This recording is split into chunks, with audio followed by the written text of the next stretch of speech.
program is still the Abia Morning Show on Abia Television, channel 254 DSTV, and of course, channel 17 Go TV. And we're joined now by Doctor of Leadership.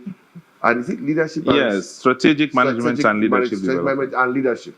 Dr. Sammy Ajufo, soon to be professor. No. Let's keep doctor first. You know that annoying question people ask: are you a medical doctor or a doctor of books? And you see, these days they ask you, "Are you which doctor?" And I just say, "Doctor is doctor."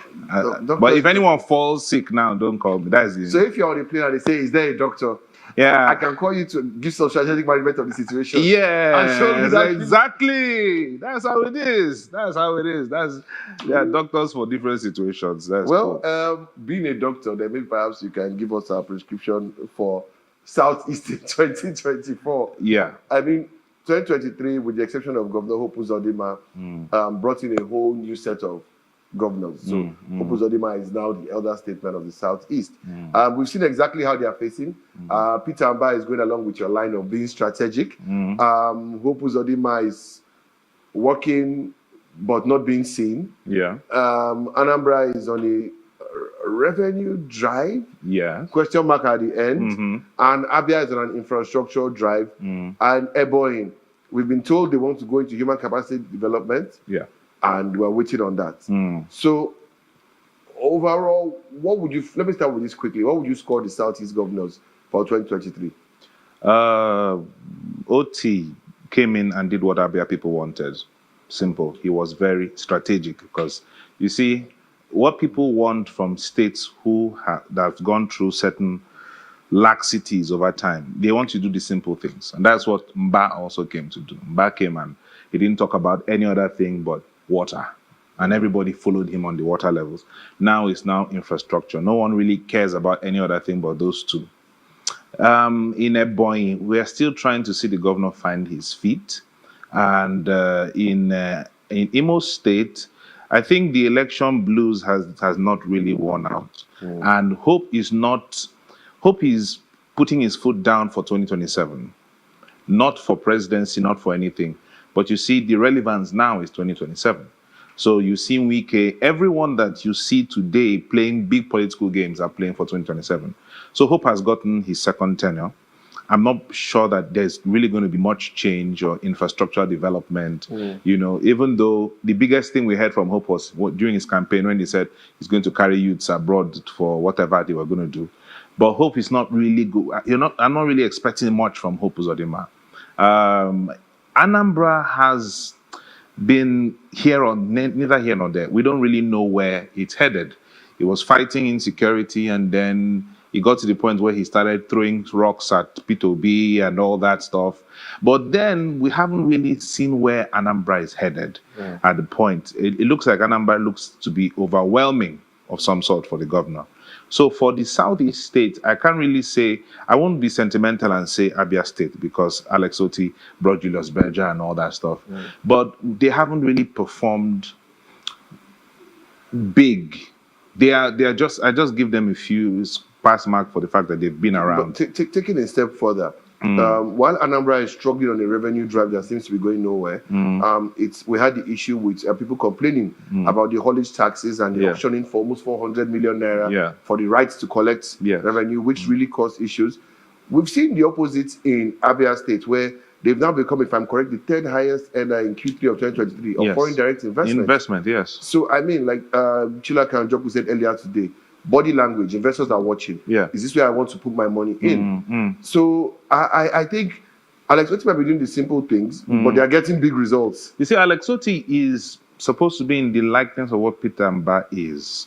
When you put businessmen in charge of governance, people will invest based on the credibility of that person who's there. So Anambra State didn't come in; he was a professor. Central bank governor. Being central bank governor doesn't give you the credence of investment. Look at the one that is fighting for his life now. When he asked for just 300 million naira, nobody was able to bring out money to help him. So he's still languishing. It's not about being the central bank governor. It's about the fact that you have enough you have enough social capital, you have enough networks that when you say something, they'll believe it. I don't know how much Abia is making for Julius Berger to be agreeing to come and build a road in a state. It is the credibility of the person in charge. So because of who Alex Otti is, the man has been contesting election for a long time. Yeah. But today he's now governor. And then people believe that this man knows his onions. He knows how to meet the right people. This is the same thing that happened in Edo State when Godwin Obaseki came in first. Because, brands, corporate organizations knew him from the corporate world. Now, Peter Mbah is also what we are looking at to also offer that kind of thing.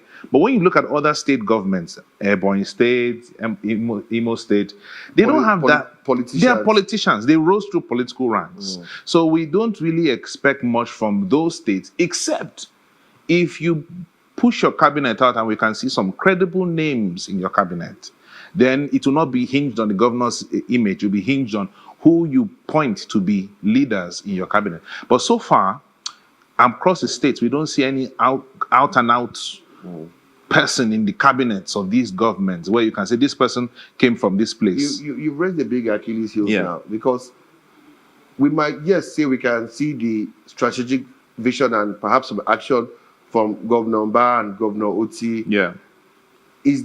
Are there people in their cabinet who seem to be holding their own, and or is it just a governor's show and the cabinet people seem to be like backup singers? Well, Enugu State seem to have picked some good names for their cabinets, but we didn't see the power behind those names. We didn't see the authority we gave them. We are seeing Enugu, maybe now that Supreme Court has ruled in favor of the Enugu State government, you'll be able to see commissioners coming out.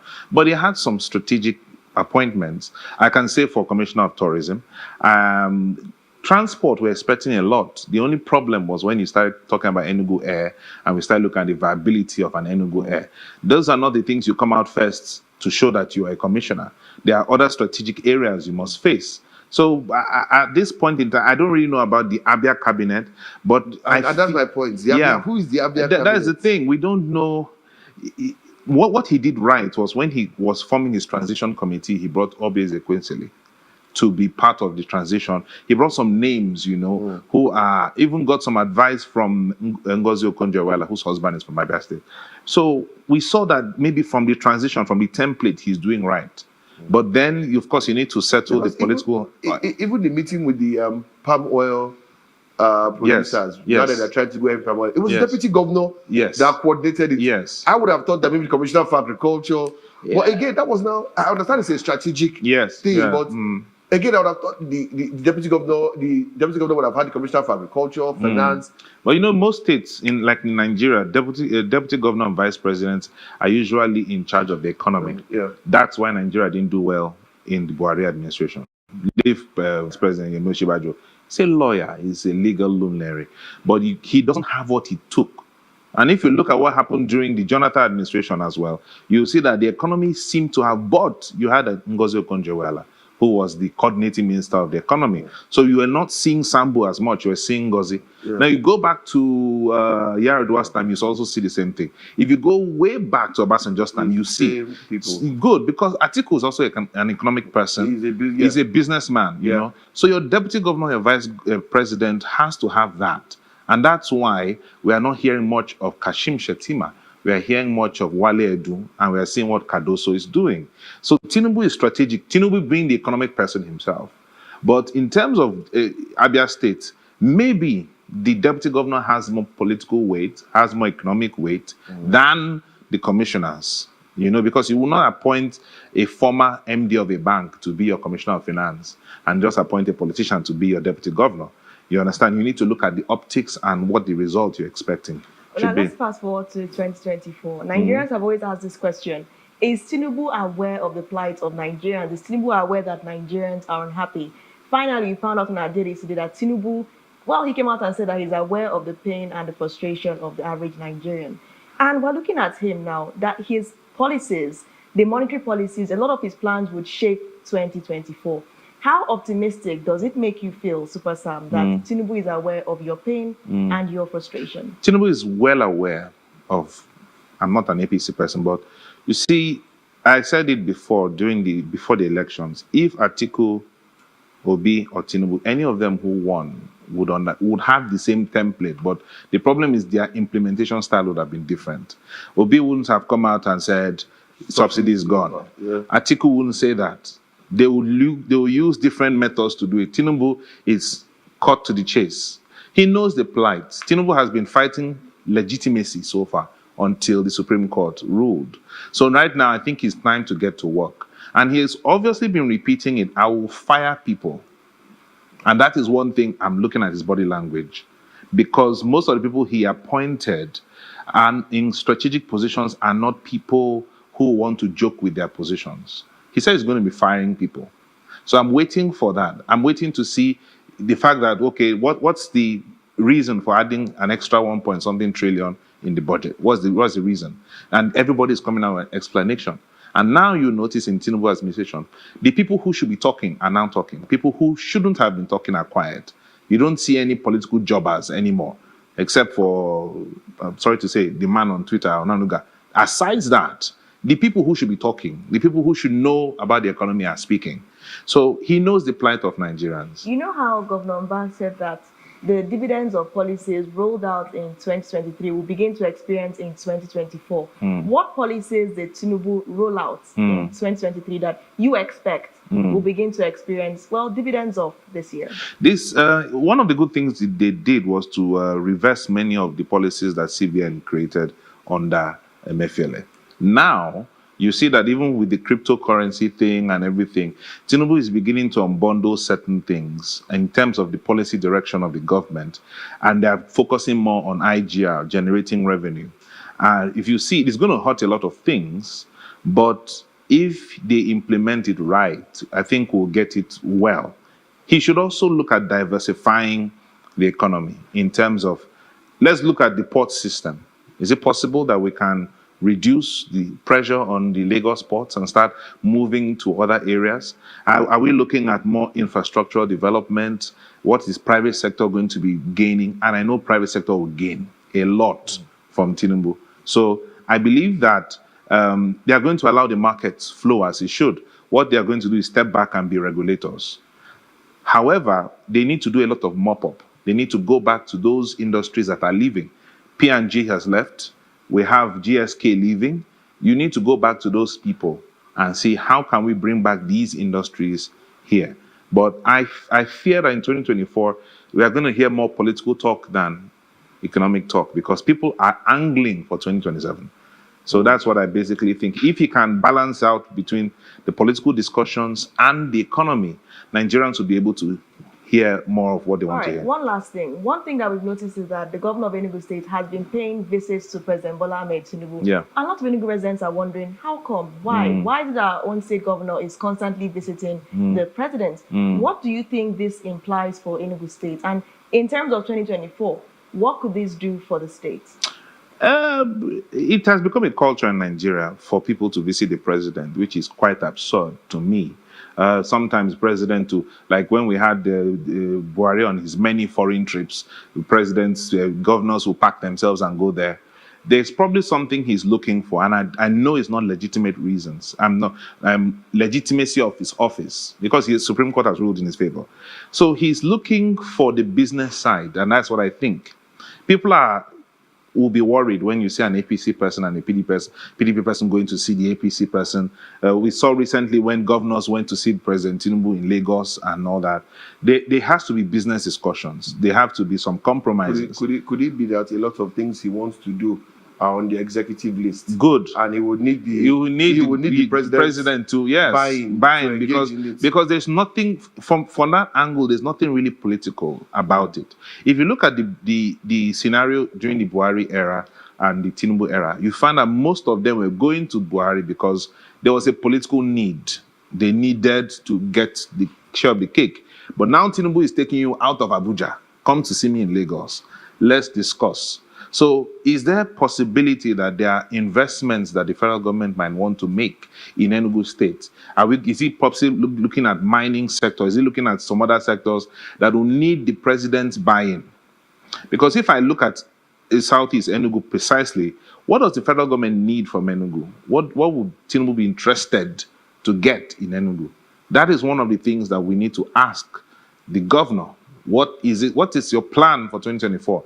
And let's look beyond whether Peter Mbah is this or Peter. Let's listen to what he is saying and what he is doing.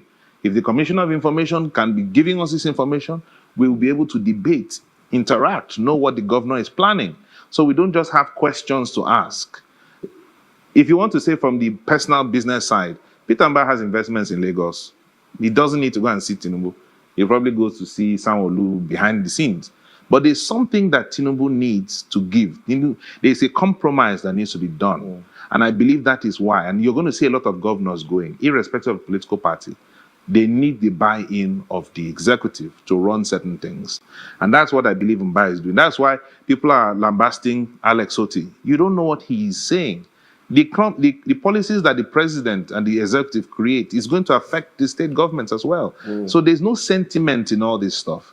Even if the president is from XYZ party or from this party, it doesn't matter. What at the end of the day this happens in the US. You go and see the president of the United States, you have a negotiation, for this, for that. State governors do that. So it's nothing out of the ordinary. But let's see what will happen second quarter of 2024. How will we see more investments coming in and all that? But I don't think it has to do with helping him out in terms of legitimacy of office. That's past. We'll be watching, and I'm sorry to run out of time because there's so much to discuss. But I know we're still going to, if not here, another